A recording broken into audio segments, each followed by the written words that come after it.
Selenite C3। এখন বিশপের বলে দেখি, বিশপ যদি এখানে আছে, বিশপ A3,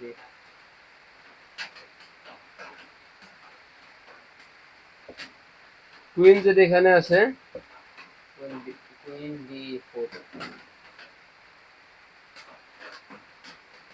আর কিং যদি আসে এক কোট, কুইন E3, ঠিক আছে। এই হচ্ছে চালার নাম। এখানে আবার আরেকটা কথা হচ্ছে, যদি ক্যাসলিং করবা, ক্যাসলিং কি লেখা লাগবে?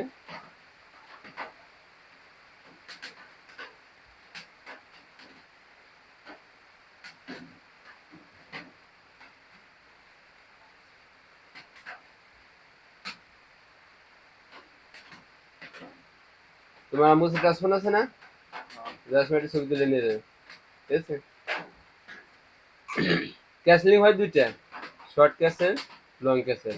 কম ছোট, কম সাইড হচ্ছে শর্ট, আর বড় সাইড হচ্ছে লং। যদি এই পাশে করো শর্ট ক্যাসেলকে,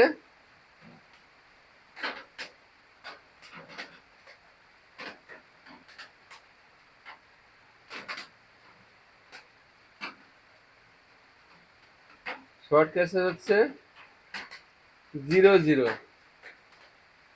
এভাবে লেখা যায়। আবার অথবা 0